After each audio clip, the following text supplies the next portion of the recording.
What is up, everybody? You are listening to the Playing On Podcast. My name is Carl Markowski, and thank you for joining me. This episode is brought to you by my Patreon page, patreon.com/the Playing On Podcast. It'll be down here where I'm pointing my fingers.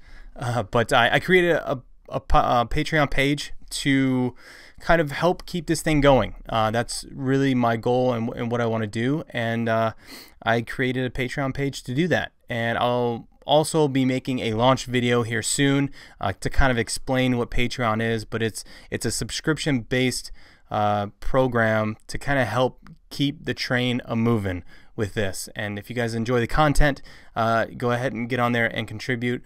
I'll explain everything in the launch video. But just kind of want to give you guys a heads up on this podcast. Just go check it out. It is patreon.com/the Playing On Podcast.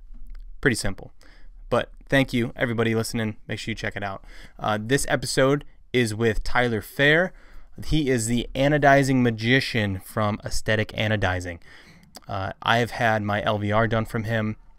There have been multiple pros on the circuit who have had all kinds of work done from Tyler, and he is consistently busy and has been turning out amazing looking designs, from splash to acid wash to he actually did this slick one that he showed on the podcast. It was like this matte black with a gloss red like design on the inside on this dye marker. It was pretty sweet. I can't lie about that. But yeah, Tyler does amazing work. You can check him out over at Aesthetic Anodizing. All the platforms of social media and whatnot. But I want to give you guys a heads up. The audio was not great on his end. He was kind of switching back and forth between Wi-Fi and his internet, and it was kind of going back and forth. So please follow through. It's worth listening to. It's a great story. Some of it might be choppy, but I know you guys will listen. It's intriguing stuff, man. I promise you. But here is the podcast with Tyler Fair.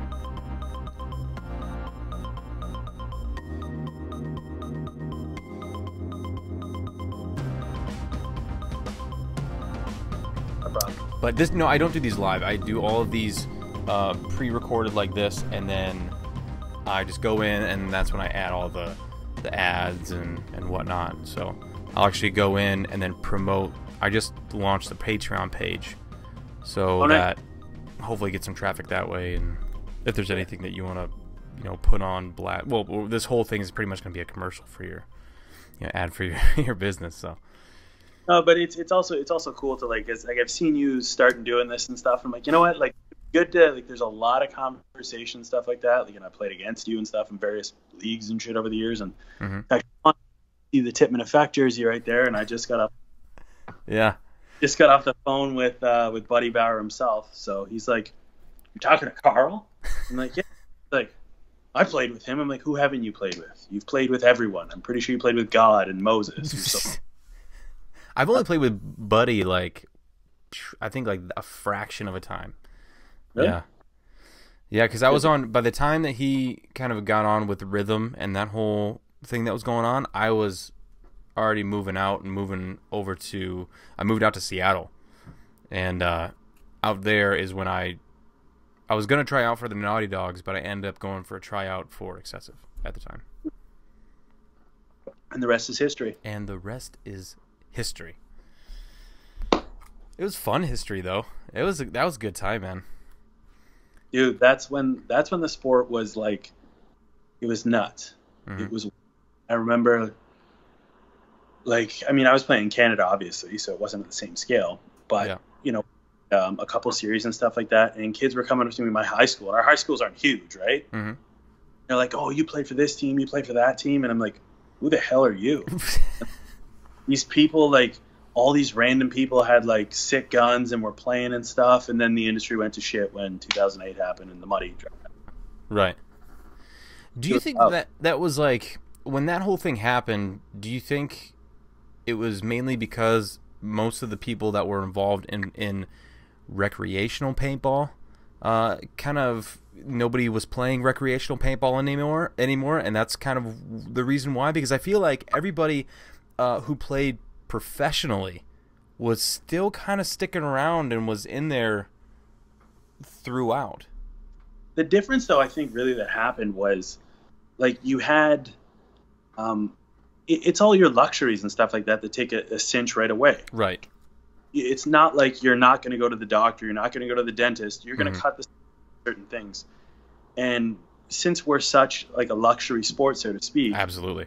And really, when you think about it, I mean, I've always said it, and I said this has been our downfall since like the beginning I started playing was, you know, my mom was always like, why can't you play hockey? Why can't you play soccer? Like, I buy pads and stuff. You can buy like amazing stuff, and it's like $300 lasts you 2 years. You know, you know, it's a consumable every time we go out. Right. So it just adds up quicker and quicker. And I think that really was like a downfall, because when you think about it, the average players in Canada is spending like $72 just to go out and play paintball. Right. Yeah, 72 Canadian. So it's like $3 American or something. See, there's always been this comparison, and I've heard it multiple times too, of like we see. I think it's also too because we play paintball at, you know, some of the highest levels, and we see the luxuries, but then we also see the struggles and all this. And I try and compare it to like the other sports, right? And I'm slowly getting into hunting, and I feel like that kind of has a comparison to paintball too, because, you know, you have these guys going out there getting the best gear, you know, getting all the best equipment that they can get, and then on top of that, they need to get anytime they go hunting, they need to get a deer tag. They need to pay somebody to you know, butcher the deer or whatever, unless they do it themselves. And then also I look at it, I'm like, okay, well, what about snowboarding? So you have guys going out there getting the best boards, the best bindings, the best this, and if they go on a mountain, they have to pay a ski lift every time they go. For the most, let's say for the general consumer who goes out and does it, right? So like I look at paintball and I'm like, okay, a luxury sport, is it because we're just seeing the money fly out of our barrels every time we're shooting, or is it because we're so adapted to this game that we play, and we're so comfortable with it that we can just, it's so easily said that it's like, okay, it's a luxury sport, and it's just, you know, it's too expensive for people to play, and we kind of give it this excuse. Well, it's funny, like you mentioned that, like when you talk about dollars flying out the barrel, I remember when we were playing CXBL, and it was 15.4, right? So I actually was like, you know, looking at the numbers, and it worked out that if you're playing the lower divisions and stuff, and you weren't playing in the elite and had the support and the sponsor that a lot of players had, it worked out to something like 75 cents a second. And like, you're literally just watching them, like 5 guys off the break shooting their guns. It's like, it's a 10-second break. Like, how many dollars is that? Literally just watching it burn. But I really think the issue becomes because, I mean, paint is, we're a consumable sport. There's no way you can do what we do with 20 balls. Unfortunately, just that's the nature of the sport. And we're in a position where paint companies have it monopolized. Like, I mean, you can't, it's like if you want to go racing and you don't have race fuel. Right. Luck. You know? It's such a hard thing to try to explain, and there really is no direct consumer comparison. Funny, like, I've been in so many different industries over the last couple of years. I left, I started in a cell phone provider. Before that, sorry, it was basically I was managing a nightclub. After that, I was full-time at a cell phone provider. Left that for General Motors. There for years. I went to the beauty industry, and aesthetic full. So during that course, it was always trying to explain to people like the hell it was I did. And I would always tell people like, "Oh, you want to play a tournament? You know how it is guessing. Sometimes you just don't know who the hell they are." Yeah. I remember going to like events and tournaments, and I didn't really know anyone on my team. Trying to explain this to people that I worked with, like, okay, so you're flying into the state. You don't know who any of these people are, and you're playing paintball tournament. But like when you say it like that, it sounds weird. But Yeah. yeah, like I went to England and I played with the 5-star guys, great guys. But I mean, the only real people that I knew on that team were the Damage Boys and like Tim. That was it. Like I'm playing with crazy. It's funny how we almost have like an international billet system within the sport. It's such a tight knit community there's nothing really like it. Like I got stranded in Boston one night because I missed a flight, and Boston paintball. Like, oh yeah, crash my place. Yeah. Like it's just like, my employer was like, oh my god, like you're stranded. Like what are you gonna do? I was like, just chill. It's Boston. Like I know like 20 people here. I'm fine. Yeah. Like, just relax. It's really, there really isn't anything like it. Yeah. Yeah, I agree. And it's so tight knit, and that's what I feel like.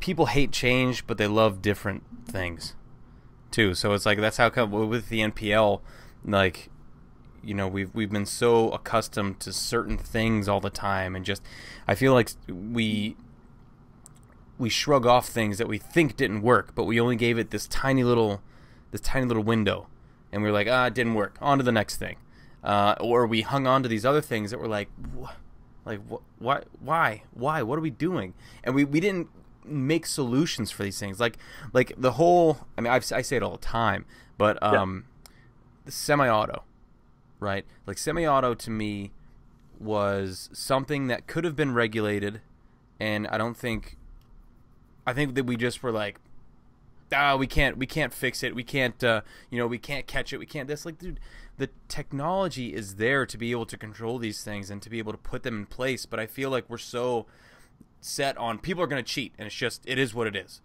I was like, dude, there's ways to go about things where you can catch things. There's a double-edged sword to that one, because like I've always said, I mean, I had cheater boards when I was playing NPPL, and I mean, everyone did if you knew the right people. Oh yeah. And it was just one of those things. Like some of those guns were like so good that it was so hard to catch. And I think just as people understand the regulations, stipulations, and metrics in which stuff is measured at, there's the work for it, right? There's always going to be that. But what they were doing with like the Bluetooth stuff that was connected to all the guns in the NPPL in like the later days, I mean, that's in the right direction. As for like semi-auto, I think semi-auto was awesome because you really had advantage. Like, I mean, I can shoot a gun at 16 balls a second. Like I shot my Lux 1.0 at 16 balls a second with my right hand. Left hand, not so much, but right. Everyone had. But it was like a lost skill. And then the true semi thing was probably the dumbest thing I think I have ever. The fun was like, okay, I'm going to say this straight up because I don't play other sports. I don't understand sports. Like I'm very basic when it comes to that sort of stuff. I wrote an article that I never ended up publishing because I'm like, it's a little scathing. But I basically compared it to like if you came up through collegiate football and you made it to the NFL, and they were like, okay, cool, you've made it to the NFL. It's amazing. By the way, we're not using a football anymore. We're using a golf ball, and you have to run backwards blindfolded, and there's 3 downs. Yeah. What the? Go get them.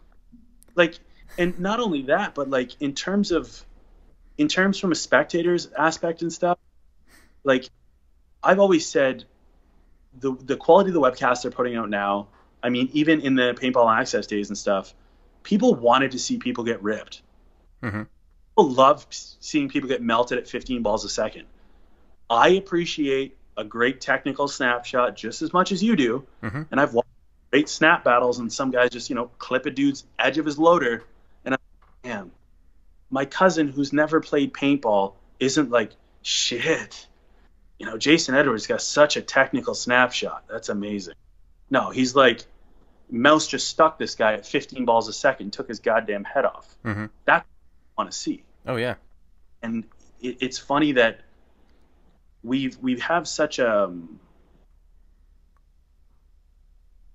I guess it's like an ignorant culture sometimes that we think like, okay, this is what people want, and we don't step outside of our own to be able to look at see what the macro really wants. We always talk about trying public sphere and to get more views and more viewership, but we just look at that from our perspective and with our lens without really looking at it from a disconnected, truly unbiased perspective. And I think that really hurts us at times.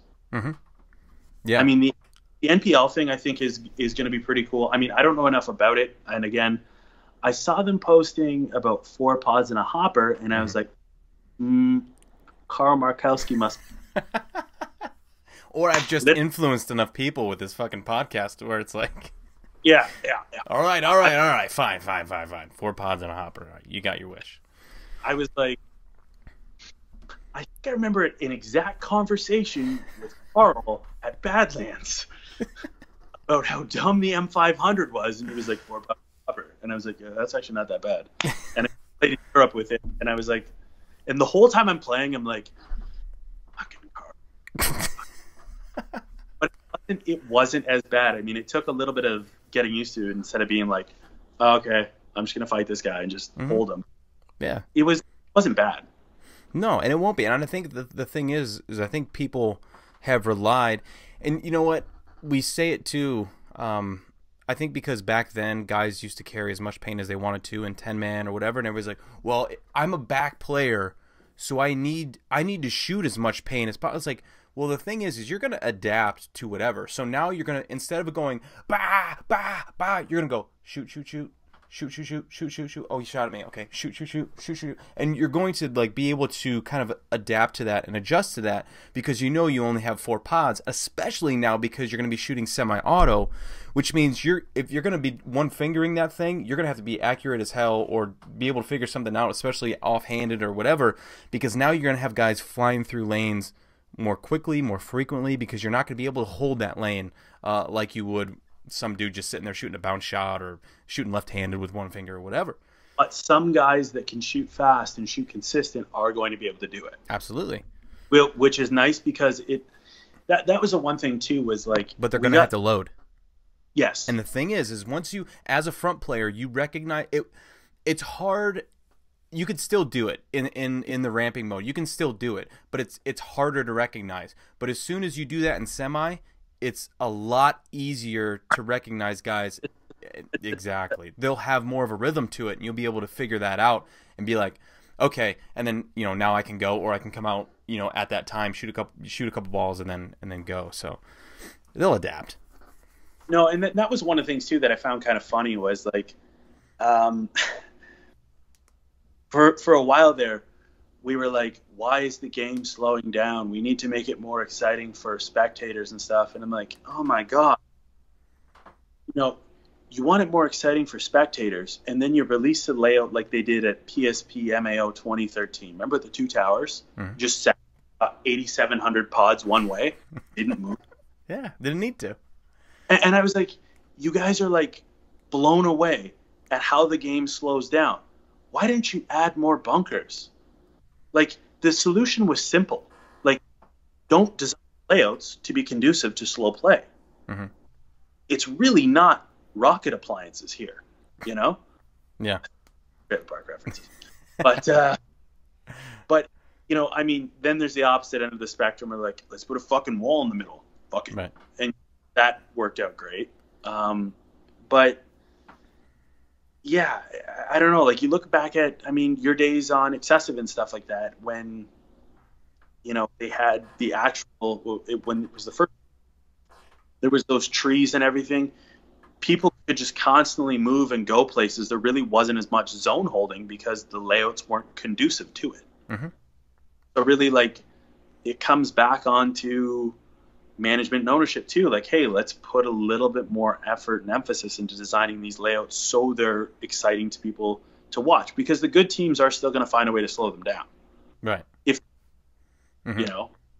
so it's been interesting. Well, look at 7-man, right? 7-man was unlimited paint. It was a little bit bigger fields. It was 2 more guys. Yep. but it was still exciting to watch. At least for me, it was exciting to watch because you can see gameplay play out. Develop, you know, you can see it, the whole thing develop, and even if a guy went up the center, and like I used to have to do, and then just sit there and chill and wait for a guy to come up, you shoot him, you can feel in the crowd, you can feel shit building, right? Like, oh, he shot that guy, and you start to see that guy turn off. Oh, he shot that guy. Oh, he shot, and you know, you can kind of feel the emotion of the whole thing, and that was, you know, that was semi-auto, and that was unlimited paint and all this. And what I want to do is, with the MPL, or what we want to do, is we want to kind of bring that back to where there's obviously it's going to be X-Ball and everything, but there's going to be those gaps in skill level and everything, to where now it's not just more conducive just sit there and just shoot paint all the time and have that baseline skill level of a tournament marker in everybody's hand. You're kind of bringing in that you're going to have to learn how to do this shit over again, even though a lot of the pro players might have gotten used to, at least maybe the younger ones, because a lot of the older ones I think can transfer back to semi-auto fairly easily. Yep. But I think some of the younger guys are going to have a little bit of getting used to, because like, oh fuck, I can't shoot 10.2 balls a second left-handed, and you know, so it's going to be like, all right, you're going to have to start actually practicing this into whatever else you're doing. It's kind of funny, like, I mean, I'm no computer game nerd or anything like that, but it just makes me think of like video games, right? Mm-hmm. When you think of those RPGs and stuff where you design a character and you had like 10 points and you could like spend 5 in strength, and then you got 5 other ones you got to spread through 4 other categories. Mm-hmm. We kind of basically handicapped ourselves by doing things like that. Like, I mean, you know, we just made everyone equal. And that's the funny thing is, with athleticism, is not everyone's equal. I'm sorry, that's the reality of it. Exactly. Yeah. No words here. Like, you know, that 300-pound dude is not as fast as the 140-pound dude. Mm-hmm. It is what it is. Let's stop pretending. Yeah. But 2018 and everyone's offended by everything, right? So.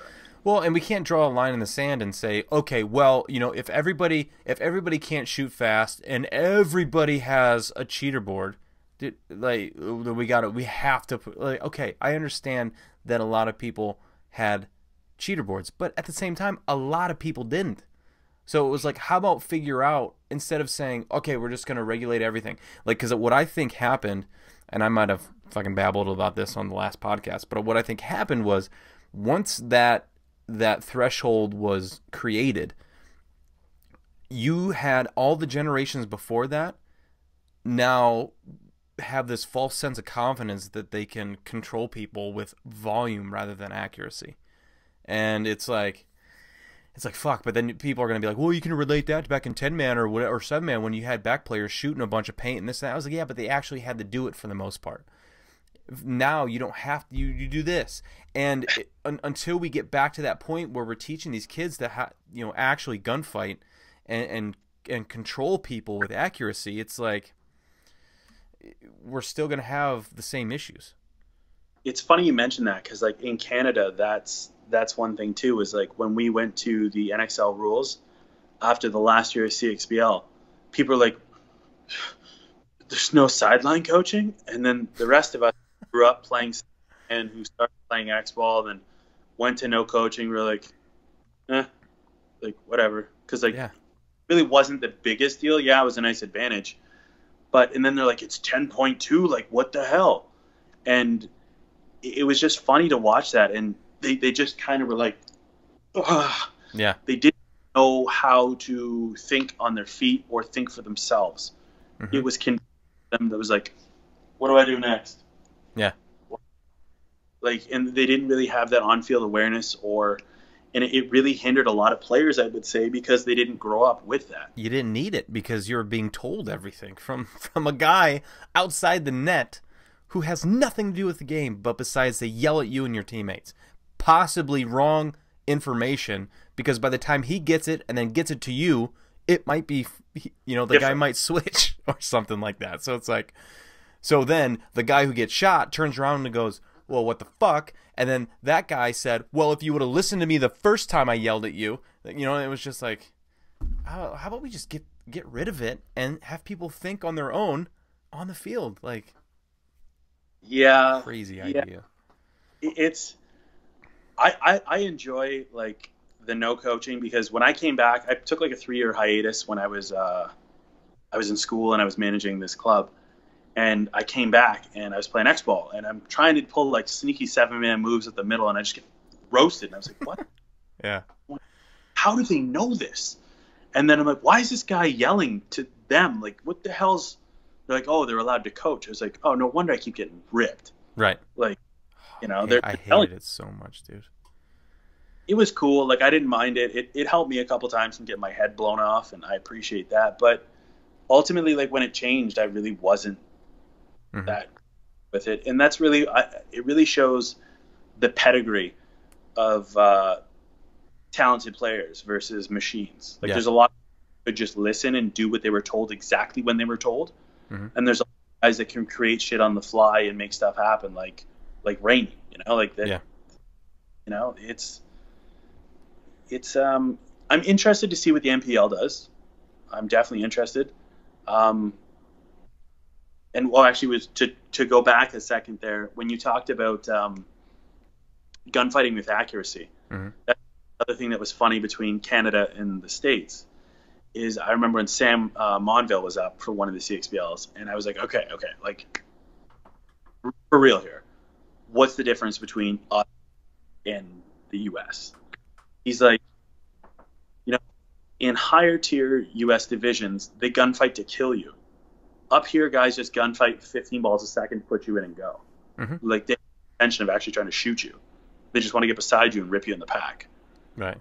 And it's even funny to see that, because trying to tell these kids around here, I'm like, don't like gunfight to put the guy in, gunfight to kill the guy.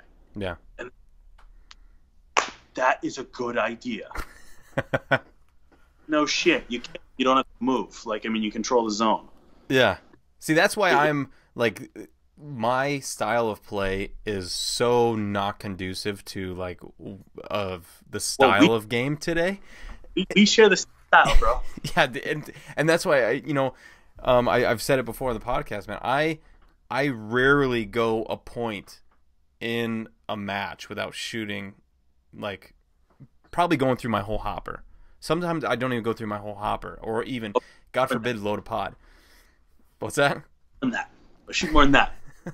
See, like me, my intention, and I think it goes back to like kind of tie it into what we were talking about before of when like paint being so expensive, and I think this kind of subconsciously goes back to that when I couldn't afford, you know, to buy a whole case, where I would buy just 500 2 bags of 500. Two. I was down to. Well, the other one was just in case, and then I would give that back and get my money back. You know, and then so yeah.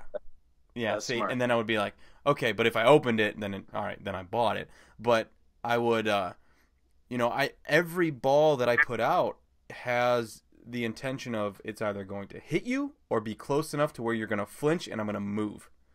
And I thought about that at you know, every time that I shot something, it's like, Carl, why do you only shoot 2 balls, and then why don't you hold this guy in and then maybe wrap and then do? I was like, all right, so my job is to get down the field, right? So all right, if I can do that job with only shooting a couple accurate paintballs, and I either hit the guy or I put him in and I can move, then what does it matter?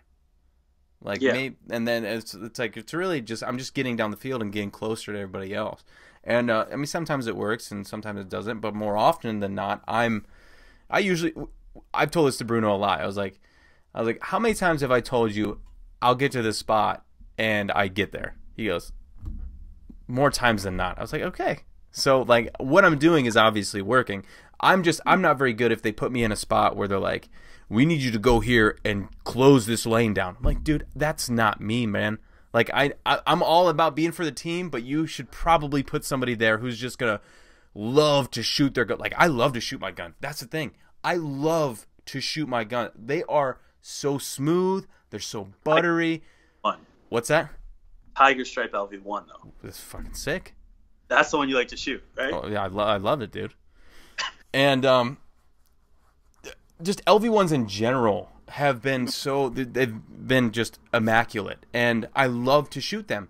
And why I love to shoot them is because they're so accurate. And then everybody's like, oh, well, they have this drop shot and this. I'm like, dude, it's not. No. There's no drop shot. It's called gravity, and they all go the same way. It's all the same trajectory. It's physics. And this is like the angel versus autococker debate, and then people are like, shoots flatter than the Intimidator. I'm like, are you guys literally retarded? 300 feet per second. 300 feet per second. That's it. Right. There's gravity. Otherwise, there's visual. I have seen no study come out that says, well, hey, look at this. Watch this, shoot, and watch it drop. And I remember I was at a practice, and I had some guy with a GO or something like that. I was like, shot it. Like, okay, what are you shooting? Okay, all right, I'm shooting this. I shoot, like, I dropped the exact same spot that you did. Now let's crank them up or turn them down, and I guarantee you that's probably going to shoot drop the exact same spot. And I'm like, there's nothing. It shoots smoother. It's so much better. It's more accurate. I love getting close with it. It's quiet. I'm like, I don't know. It doesn't get enough respect, I feel. They're a great gun. I mean, I never really got into them, really. Like, I mean, I've shot them, and the ones that I tuned were lovely. They were great guns. Yeah. When I was shooting Eclipse, it was always the 3.5 or the CS platform. Yeah. Which are great too. Those are great too. The GO2 though, I found shot like it was just too snappy. Too poppy. It wasn't refined. Yeah. Compared to the Matrix at the time or the Lux, but you know.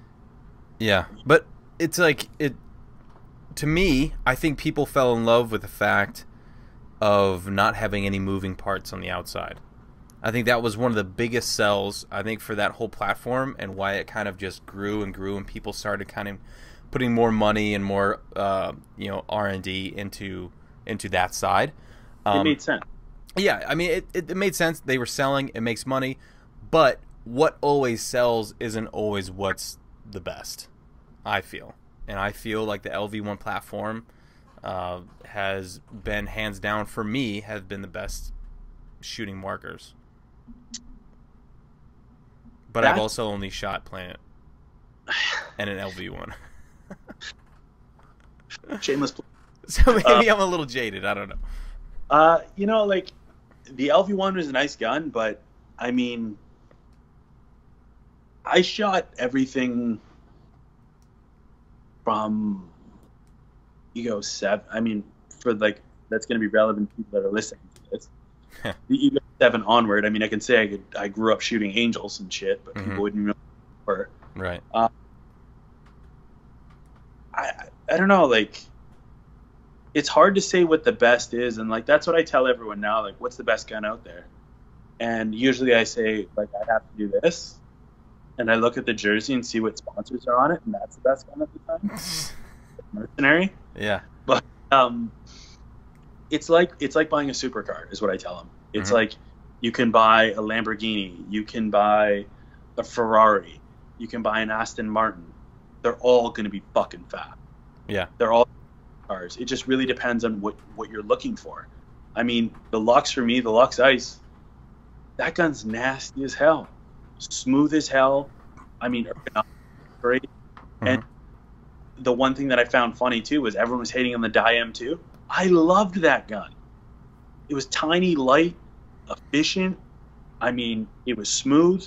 And my CS1 and my CSR, I love that gun, too. Like, it really, like, at that point, and it's funny because we talk about what's better guns these days, and I just, like, face palm. I'm like, you guys are all retarded.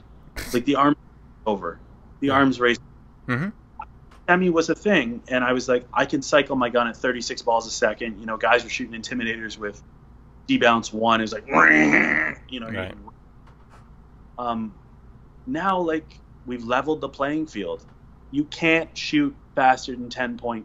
10.3? You can't shoot faster than, let's call it 10.5. You can't shoot than that. So really what it comes down to is ergonomics, feel of the shot, and then like price range.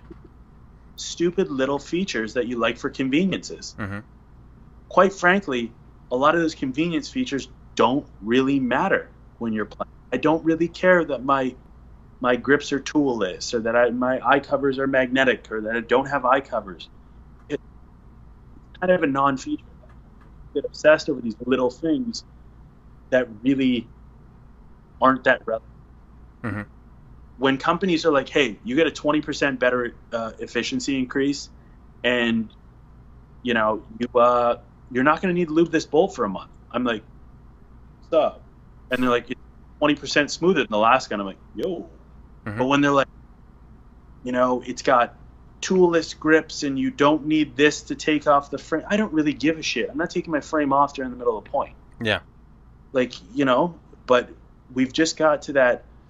It's kind of funny. It's like cars and technology. It's synonymous with cars and technology, basically. Right. Is we obsessed over all these little dumb details that really no one cares that you're never really going to use.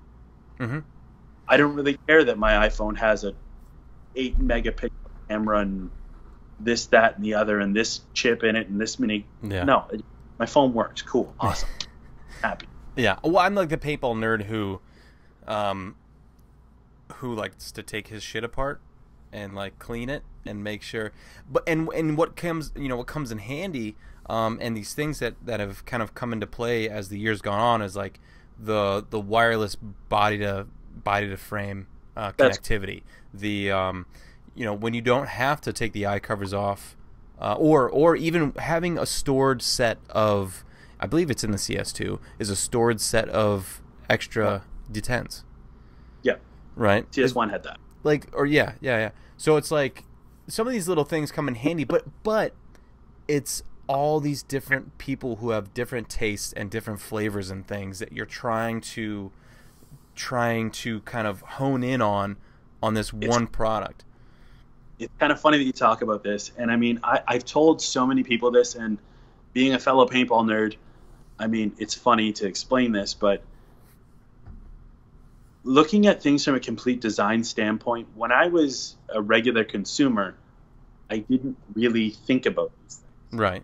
Like, you didn't really look at like, oh, the machining on this is absolutely god awful. Mm-hmm. Looks like they made it with a chisel, or like design features in terms of like structural, or how they mount things. Like I don't know if it's over here, but I have a 2K2 Shock Tech Intimidator that I'm restoring. I loved those guns. Those were just nasty, nasty guns. And I'm pulling this thing apart when I got it. And I remember looking at it, I was like, are you kidding me? Like, we actually accepted this as good design. Like, our hoses and shit. Mm-hmm. Like, how do solenoid? They're like, oh, you just put it in there. I'm like, it just fucking rattles around. They're like, yeah. What? Like, you do what? It just kind of hangs in there? Mm-hmm. Yeah, that's a horrible idea. Yeah. But it's kind of cool. Like, you look at stuff like they've evolved to in, like, Jack Wood did with the CS2. I watched a video of him trying to smash the floor, and I was like, good on you. Yeah. These are good features, and just the way the designs evolved. Or you look at things like Lux did with the toolless frame removal. Mm-hmm. Cool. I mean, a bunch of like design and structural things that are neat, like the battery ejection thing out of it. And the guy's got the wireless charger. Yeah. Whole bunch of cool design ideas, but really, for meat and potatoes, doesn't really matter. Right. You know, like I mean, at the heart of it, those are not the features that sell me on those guns. You know. Yeah. Like, I'm not going to go out and buy an M3 Plus because I'm like, ooh, got wireless charging. Yeah. No, I like how it shoots and efficiency. Mm-hmm. You know, an idea, talking about that, because I'm pretty ignorant as far as the dye markers and that whole kind of area. But a friend of mine, Mark Schulte, he's been on the podcast before. Big, tall guy, 6'9", can't miss him. Yeah, Imperial. Yeah. So him and I were I was at his house and we were kind of talking, and he had a dye marker, and he had the whole wireless charging pad and everything like that, right? That was, if I remember right, that was just a pad that they plugged in. Was it inside the case that you put the marker into, or was it a pad that you took out and placed the marker on? I don't have it here, but it's like an actual pad that you connect to the charger, right? Connects via mic.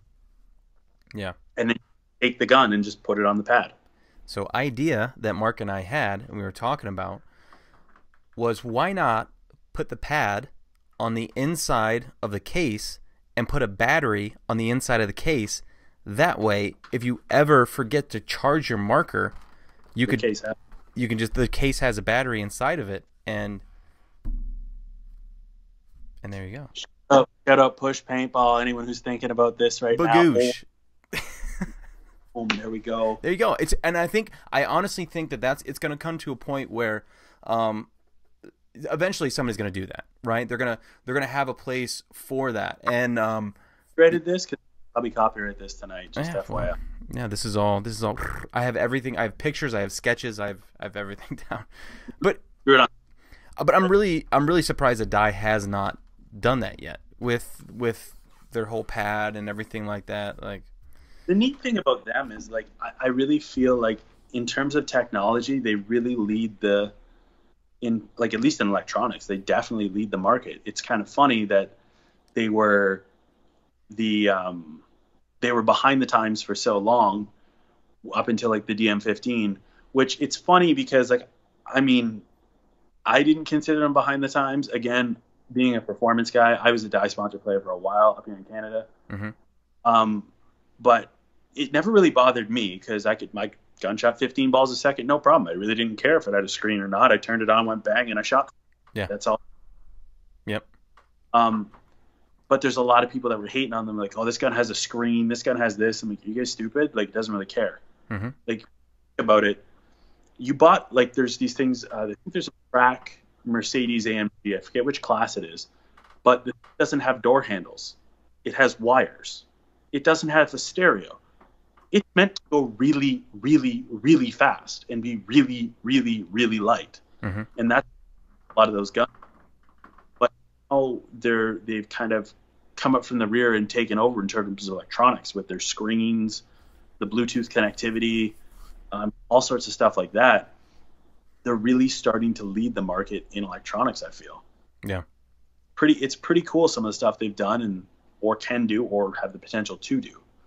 Like, they almost have a complete linkage, really. Like, if there was a way for them to link the R2 to that the MOS system in the frame, you could probably tell you roughly how many balls you have left in your loader. Now, the only other thing would be to get a transducer into, like, the tank regulator for it to communicate with your reg, and then, I mean, it's crazy.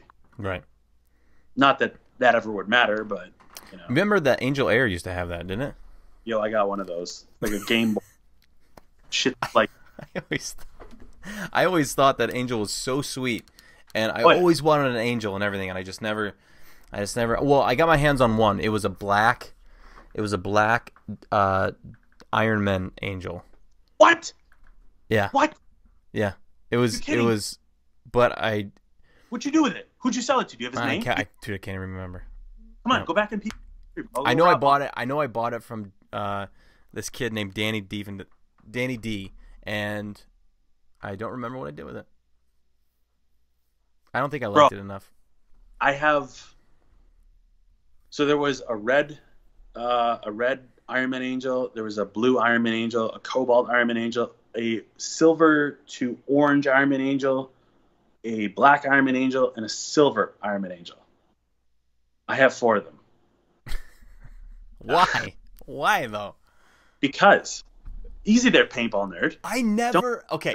That's one thing. That's one thing. I never ever understood about people like collecting markers, because all they're gonna do is become irrelevant, and you're not gonna be able to shoot them, and all you're gonna be able to do is stare at them. And then when it comes time where you're like, oh, okay, what do I do now? I have all these markers that don't work anymore. what do I do? Do I try and sell them, or do I try and look at them more?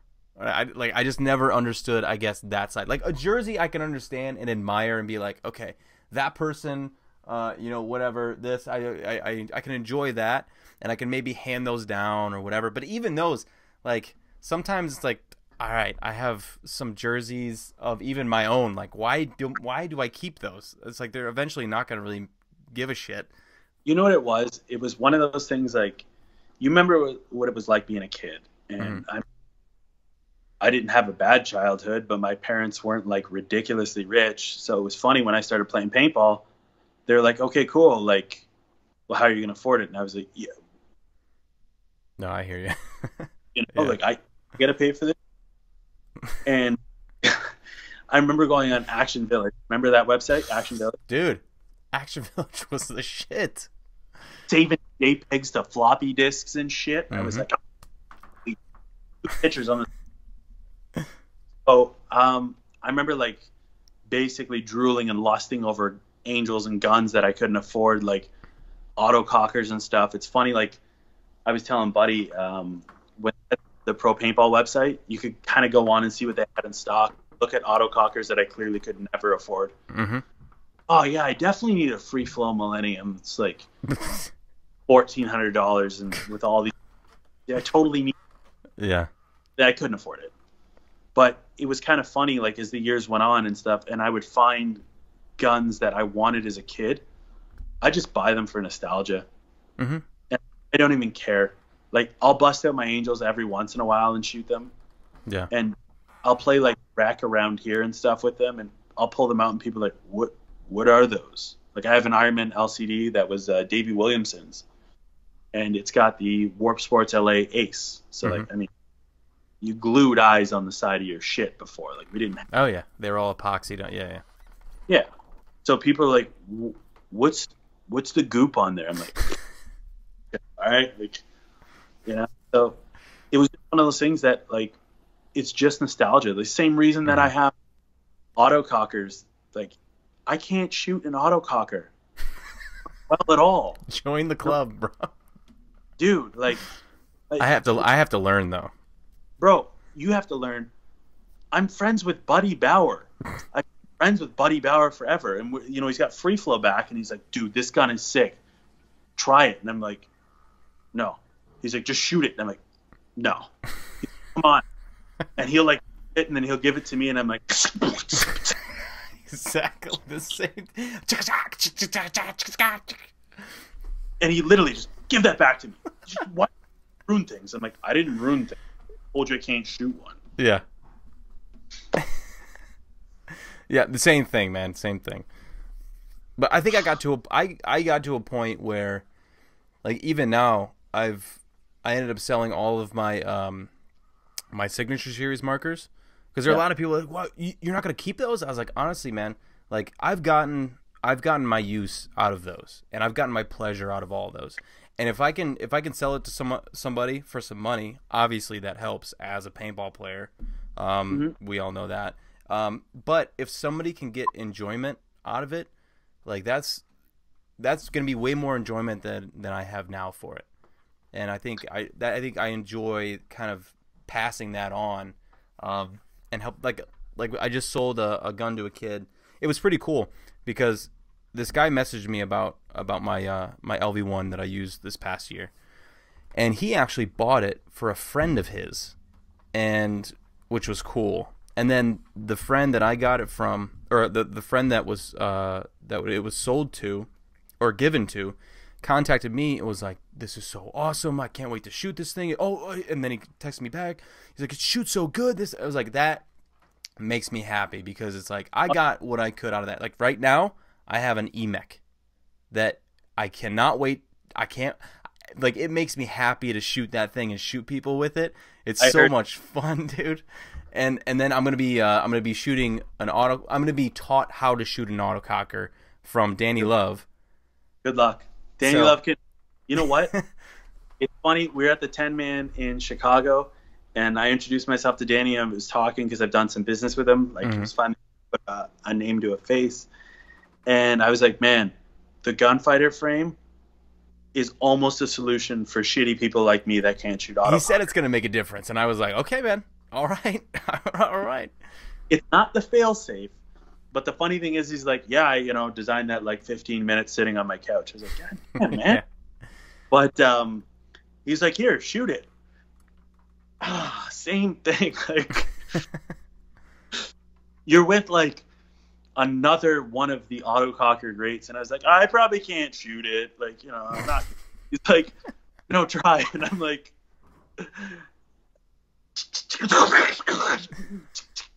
that's good, but I can still break it. I think, you know what I think our problem is? I think we try and do too much with it. It's a rhythm. And everybody's like, "Oh, I can shoot an autococker so fast." It's like, okay. Well, if all I can do is shoot an autococker and say that I can shoot an autococker, let's say even 5 balls a second, then I can shoot an autococker. So now you're not going to rely on me on shooting a bunch of paintballs at somebody with an autococker. Just know that I'm going to try and shoot these guys with only a couple balls, because that's what I'm going to get out of my marker without, having to grab a damn swab and, out the end of the barrel. I shot the CVO, the Shocker CVO, when I played ICC with the Philly guys, and those guns are dope too. Yeah. Like, I got one of those. I'm super pumped to shoot it. Like, they're just, Buddy's always like, oh, let's go out and I want to play Mac, and I'm like, yeah, I can't really shoot a free flow because like I can't shoot guns. Idiot, but I'm learning. I'm excited though to shoot the gunfighter frame and everything. I truly am. Like, if it's something that's gonna help me out, then it does. Yeah, it's pretty cool. So let's kind of talk about what you do in the paintball world besides playing paintball games. It only took us an hour to get into it before we started talking about it. Really? Yeah.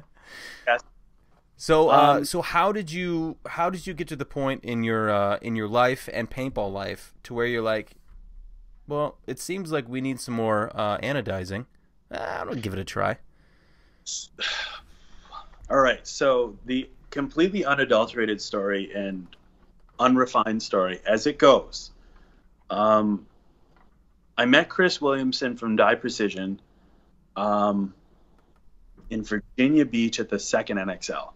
And we just got talking and stuff. And it was funny because, like, I was shooting a DM15 in Canada. I was shooting a GSL over in the States. So it was kind of funny when you talk about, like, oh, what's the best gun? And I'm like,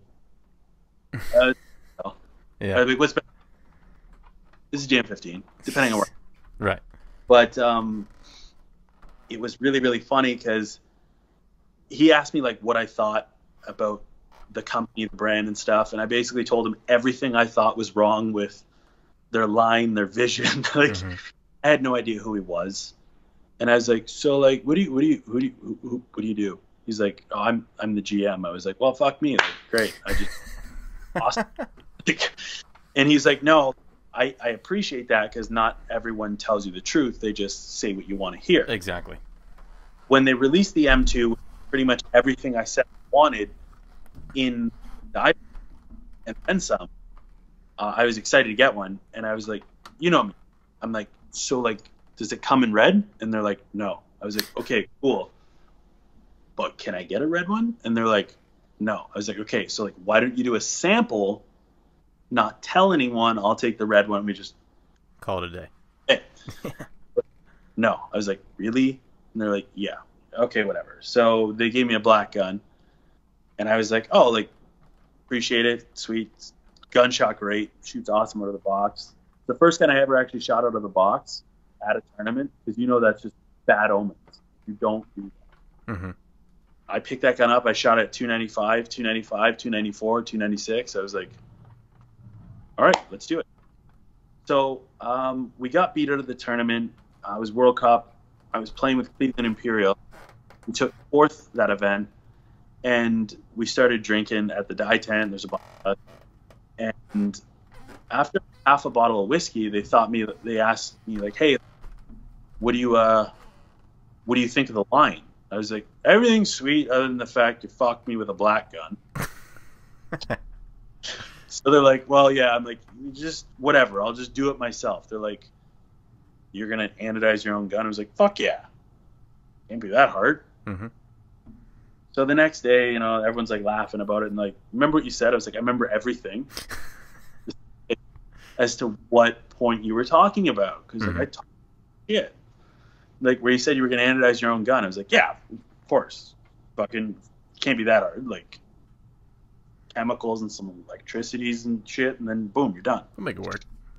Yeah, right? So I come back to Canada. I'm like, well, I talked enough shit that like I gotta make it. Mm-hmm. No way I can't not deliver on this because I've just talked so much shit. I'm accountable. So I start researching and stuff, and about 2.5, 3 months later, like, you know, I mean, giving myself chemical burns from caustic soda, like sodium hydroxide, or lye, as you guys know. Remember from Fight Club? Mm-hmm. Yeah, that stuff.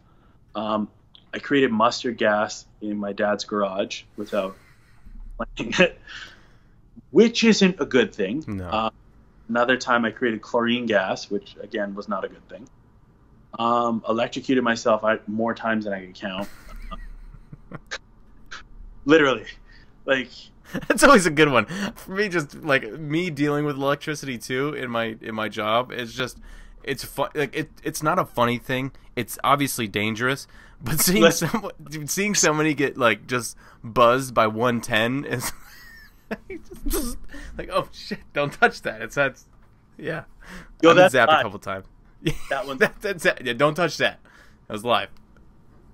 It's like the I got a scar on my bicep here because I was working with a heat gun in my shop, and my friend Taylor Henderson, who also works with me, and he was like laughing because like I had to like move something, and I was like, oh shit, right? And I go to like press it like a piece of vinyl down, and this heat gun just, and I'm like, oh fuck.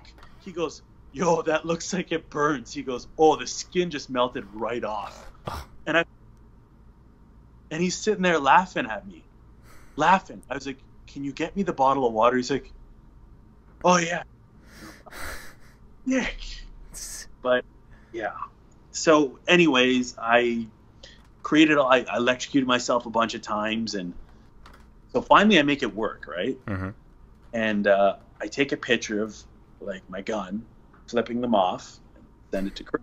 Like, you actually did it. I was like, fuck yeah, I did it. Like, that hurt. Yeah. It was fucking hard. And it's funny when like you talk about like entrepreneurial journeys and stuff like that.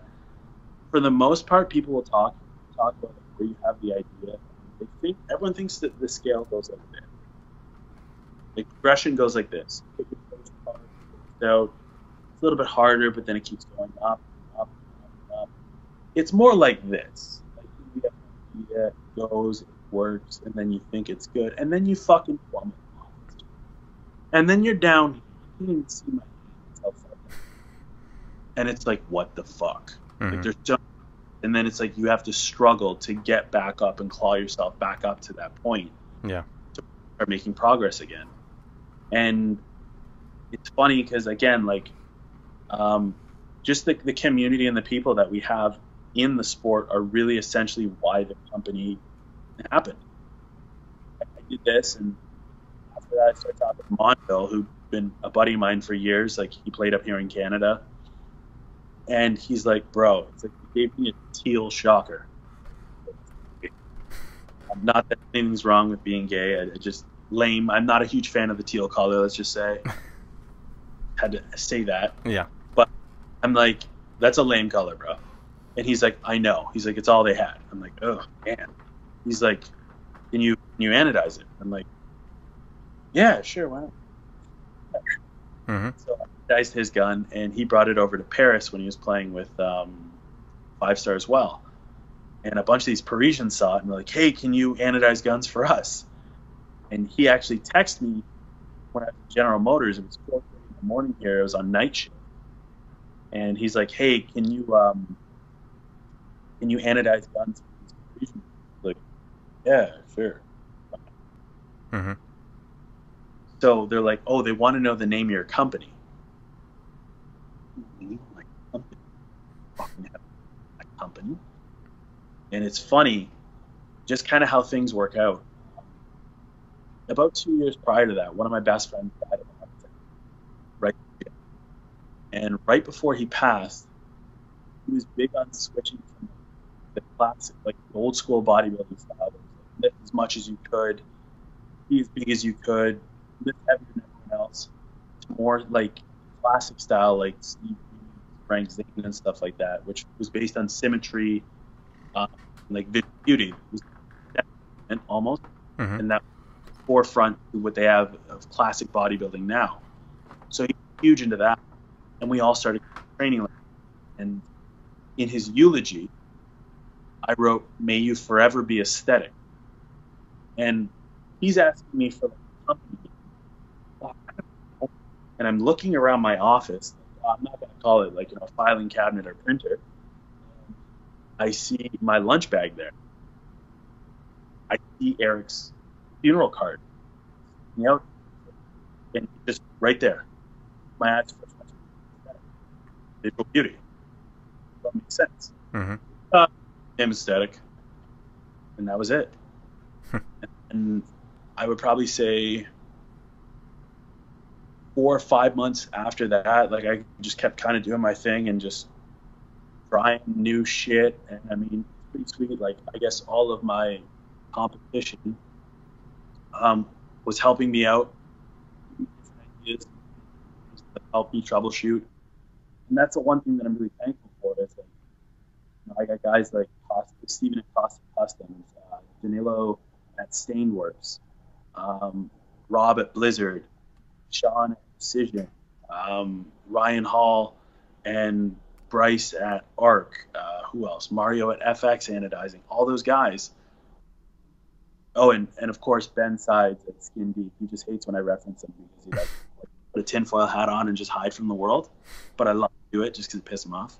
But all those guys were always willing to help me and kind of guide me through. And the best part was they never really said like, okay, cool, like this is what you're doing wrong. They guided me along the path to figure it out. Right. They made me really understand why I was doing things and why things were happening so I could figure them out for myself, which then gave me a basis of knowledge for everything else. So yeah, basically probably 4 or 5 months later, after I did that shocker for Sam, Anthony from Boston Paintball got a hold of me and was like, "Yo, like, would you ever consider doing work for us?" And I was like, "Yeah, okay." It was actually New Year's Eve. He called me. I remember standing outside my parents' garage drinking whiskey, talking to this guy. I'm like, "Did the guy from Boston Paintball seriously just call you and like want to work with you?" I'm like, "These guys are like icons." And yeah, I just kept at it and just kept grinding. And it's funny, like I was working at General Motors at the time, and then I got hired on in a beauty company. I was a sales director for them, which was nice because I was able to work 9 to 5, 5-6 days a week. Well, usually 5 days a week, but sometimes I had travel and stuff, shows and different things like that. And it allowed me really to kind of focus my nights on whatever I was doing. And I just kind of kept working at it and just kept going and kept going and kept going. And then probably about a year and a half, it got to the point where I had an argument kind of with my boss at work. We didn't see eye to eye on something. I mean, it is what it is. And I came home and Frankie Metropolis, one of the guys from Buck Cancer All Stars, I met him by anodizing his gun. He was actually staying in my house. Because he's like, "I'm coming to Canada." I'm like, "Yeah, just you can crash with me, man. Whatever." So he went to University of Miami, I believe, for business and stuff, and we started talking. And he's like, "Dude," and I was annoyed, right? And I was like, "Man, like this pissed me off. This pissed me off." And he's like, "Tyler," he's like, "it's not rocket science." He's like, "What did you make last weekend?" I was like, "I don't know, like X amount." He's like, "And what do you make you know, working 5 days there. I'm like, X amount. Like, okay. What you made last weekend is twice what you made during the week. That's in 2 days. Mm-hmm. He's like, imagine you start focusing your efforts on that. And I was like, yo, you smart. And at that point, I started stress testing my business, and I stopped paying all my bills with like my salary from my day job, and just started paying them with, you know, money I had from working with anodizing. Mm-hmm. And you know, I did that for about 4 or 5 months, and then it became evident where it's like, okay, you know, time to burn the boats. Because it's funny, like, when you have a safety net to fall back into, you never really, really push. Right.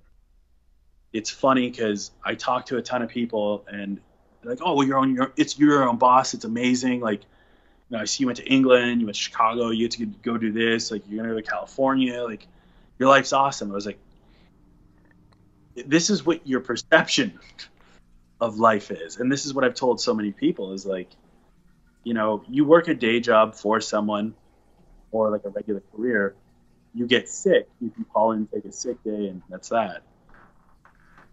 I take a day off. That's it. Like there's no I talk to Oli about this all the time. And it's hilarious because people think it's so easy. Like, oh, it's so easy being a business owner. Mm-hmm.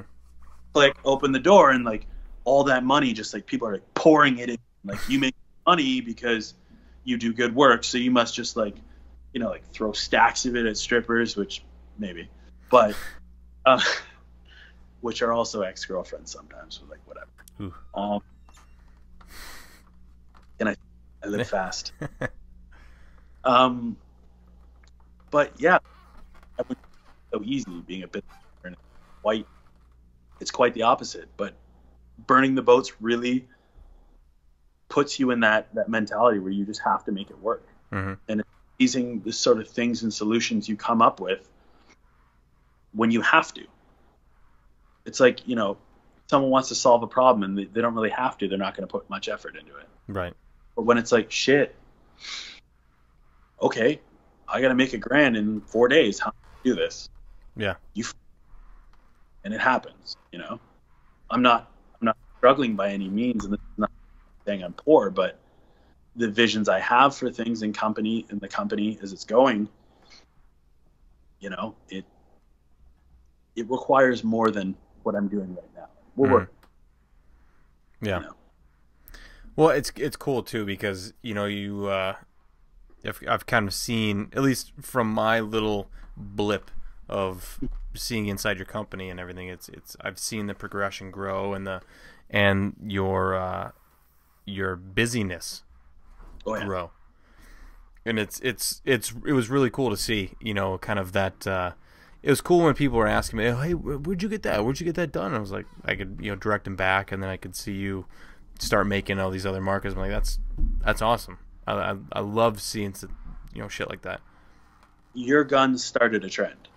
Your gun, what? I swear to God, and I've told everyone too, like, they're like, oh, I want the tiger stripe. I want the tiger stripe. I'm like, you know, this is like, the reason this is around is because of Carl. Like, this is Carl's design. Like, this is how this all started. I'm just shit talking with him. And I told everyone, funny. I'm like, the funny thing is I did the opposite of what he originally wanted. We didn't realize it till it was done. And I was like, shit. Yeah. But I mean, again, that's another thing that, you know, the business has evolved into. Now I have like service order forms where I'm like, write your shit down. Put it here. Yeah. Because I've even had it before. People are like, oh, just do my accents. And accent to me might be different as accents to you. So now it's like, write it down. Right. Oh, exactly. But that gun was awesome. I remember doing that the first time. And I was like, man, this looks really, really cool. Mm-hmm. And then after that, no one had really done anything like that. And it just really kind of opened up a ton of different doors. What was really cool too was like, you know, I'd have the proud dad moments where I'd see that gun and like, you know, an Eclipse banner, and it was like, hits me right in the feels. Yeah. You know, it's been really, really interesting, man.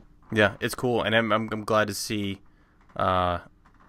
I'm glad to see other markers take on kind of that anodizing and that look, and kind of see, you know, your skills get better and better and better and better. And that's the one thing too, like, it's crazy. Probably regarded as one of like the best in the business has to be Steven at Caustic. The guy literally, like, he does stuff and I'm like, how? Like, what the fuck? Blows my mind. And the one thing, like, that I really noticed is I talk to Steven nearly almost every day. Bounce ideas off each other and different things and like that. But it's funny because you never fully commit to just being like, okay, that's the way it's done. There's all these little refinements, and I'll notice something like, hey, you notice this? Like, this will do this sometimes, or you ever tried watching using this, or doing this, or have you ever seen this? And we're constantly just like think tanking and coming up with different stuff. And pretty much all the anodizers, we do all the same thing. It's hilarious. We're like, I'm gonna go to your competition. I was like, beautiful. They're all my buddies. I really don't care. Yeah. Pissing me off. Yeah. Going back to, like, I was talking to PK, who's Peter Callett from PK Select. He did like the old school adrenalines and stuff like that. The Thunderstruck design, a lot of like the old school, like, iconic patterns. And I talked to him on the phone for like a couple hours.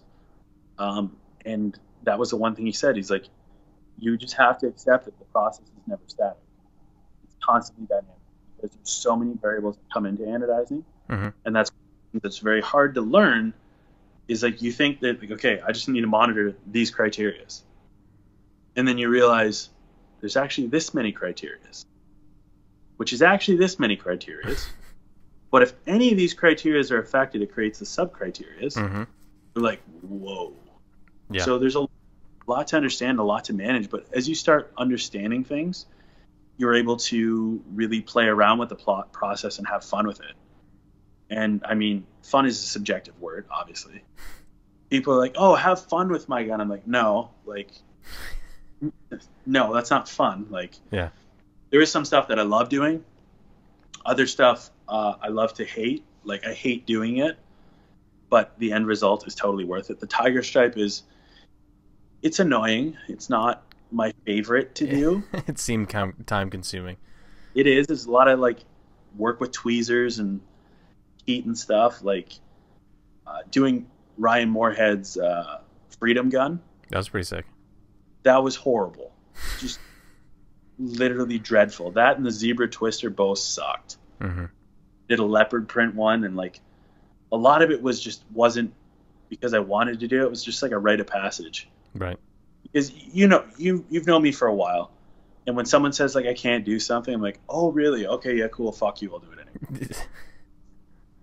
Yeah. People like, oh, they can't do this. I'm like, no, you can.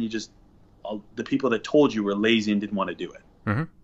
So sometimes I would just do stuff and be like, oh, can you do my gun like that? I'd be like, no, I just wanted to do it to prove a point that I could, and fuck that, we're retiring it. Yep. But yeah, it's been really cool. Like, and constantly I'm coming up with different stuff, different ideas. What's been really cool is being able to work with manufacturing partners like Dye, like DLX, Smart Parts, Free Flow, obviously. But what was really cool was like the full circle moment when I was talking to Billy Wing on the phone, and we did those Dye Lab guns that you saw at World Cup. And he's like, hey, can you put your logo on them? And I'm like, my logo on your stuff? Yeah, I guess. And then it just kind of reminded me, like, did you make a red one? Carl, hold on. Wait, when's this gonna air? Like tomorrow? It'll probably be sometime over the weekend. Okay, hold on. Yeah. Did I make a red one? He says.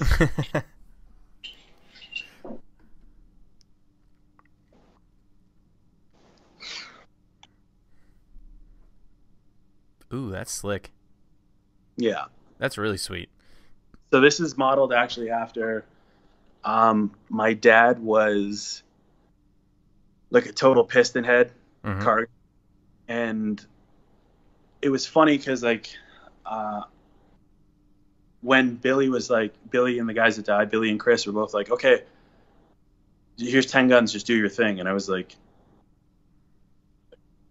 what do you want? They're like, just do your thing, whatever you want. I'm like, I mean, it's a lot of, oh yeah, you know, like you're coming up with everything, and I'm like, shit, like what if they don't like what I like? And they're like, well, like everything we've seen we really like. And I'm like, shit, like, you know, I'm afraid that the one time I do it they don't like it. And I'm like, okay. Yep. And then I started kind of like looking at what the industry was offering and kind of the same thing that people have been doing, and it was always like you know, like splashes, like fades, acid washes, and it's been the same thing recycled for years and years and years. Like, right. Open a Smart Parts catalog from 1996, and you open up the Planet Eclipse catalog from like this year. A lot of the patterns are the same. Same thing with Smart Parts and DLX and stuff. Like a lot of the designs became recycled. So I didn't want to do that the industry had seen before.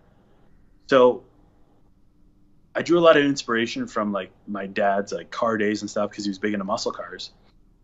And I always loved like the bold stripes that they had on a lot of those classic cars. So I was like, you know what? Like, why do we do something like that? So I started looking at pictures like Ferraris, Lamborghinis, supercars that were simple, understated, but badass. And that's the one thing that was neat with the DSR is they gave me the option, like, do you want to work on the M3 Plus? Do you want to work on the DSR? I'm like, you know, I really like the way the DSR shoots, and that gun speaks to me because it's no frills. It shoots good, no screens, no Bluetooth, just it's meant to kill things. So I'm like, and that's what I even told Billy. It reminds me of like a track car.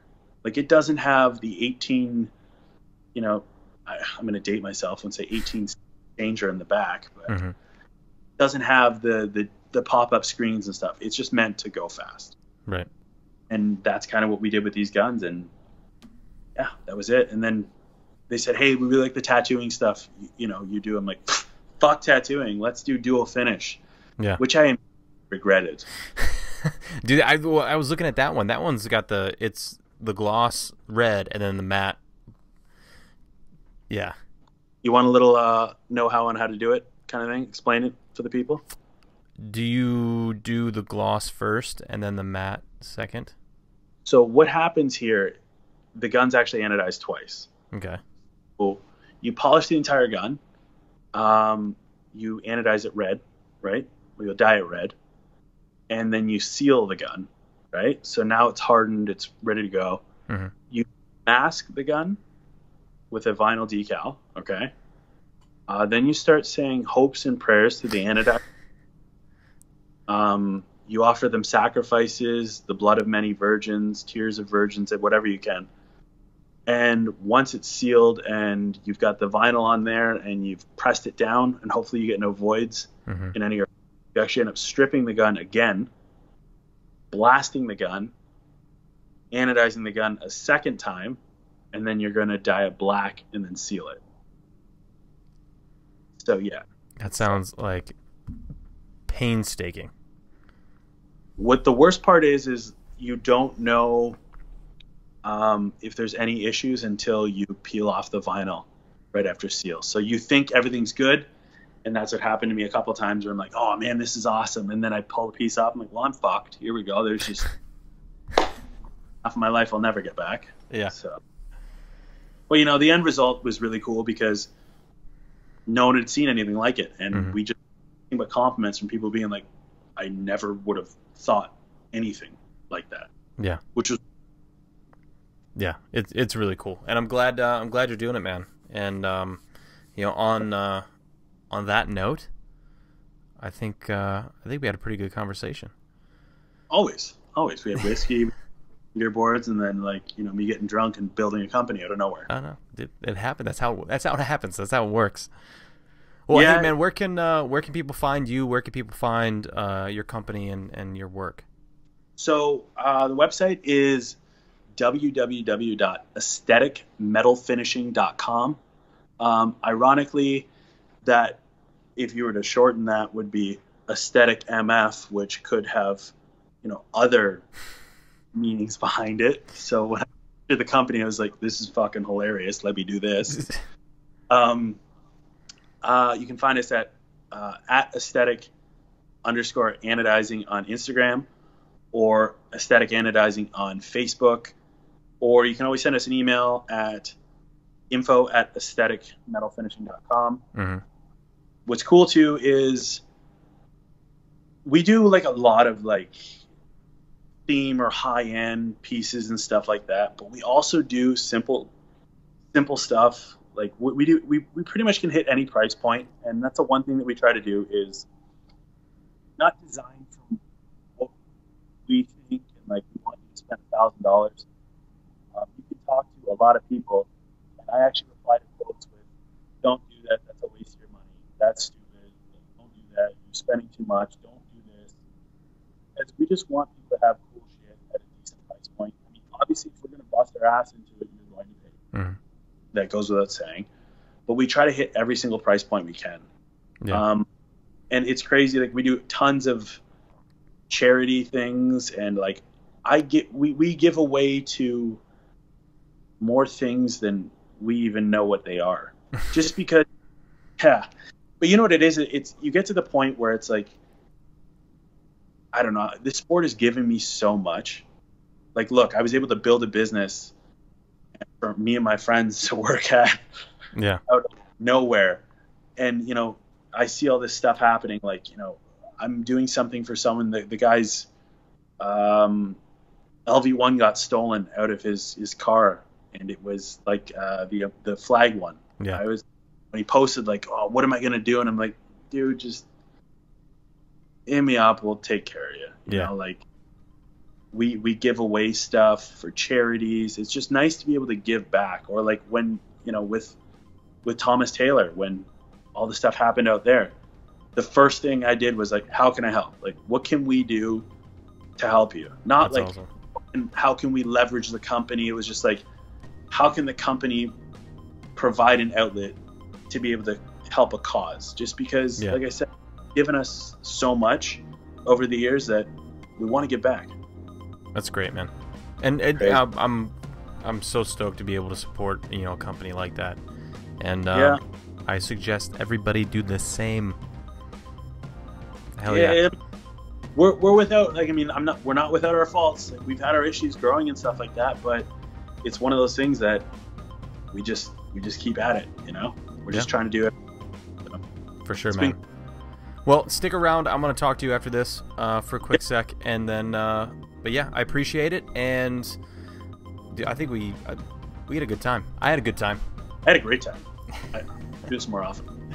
For sure, bud. All right, we'll talk to you soon. See you later, brother. Later.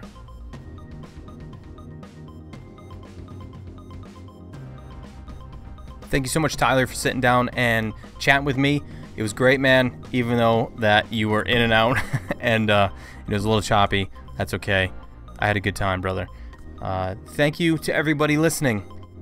Appreciate it so much. Remember, guys, head over to www. Do people say that anymore? www. I think they just say the website and then .com/whatever.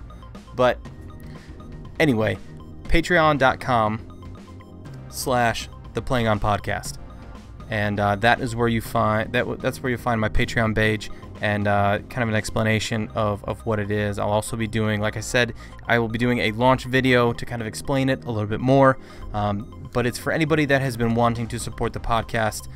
There's finally a way to do that, and I know I've had a few mentions to try and do that thing, and I finally got it up and going, but there it is, patreon.com/theplayingonpodcast. But yeah, thank you guys for listening so much. It was cool to kind of do this one, this podcast, because you hear a bunch of players, and Tyler's a player still, but now that he's kind of turning this side gig that he had now into into almost a full-fledged bit. Well, it is a full-fledged business, but it's just cool to see that transition. And for any of you entrepreneurs out there listening, I recommend, you don't know what to do until you jump in, man.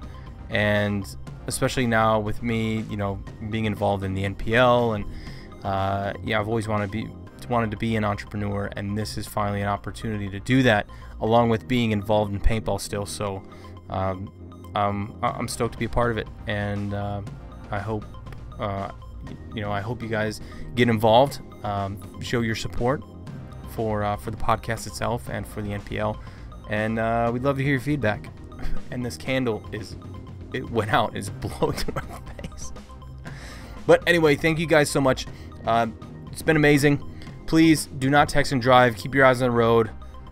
Stay alive. Don't text and drive. It's cheesy, but it's true. It's just like you are what you eat, kind of a thing. Anyway, thank you so much, everybody. Appreciate it. Love you all. And we'll see you here again soon on the Playing On Podcast. Peace.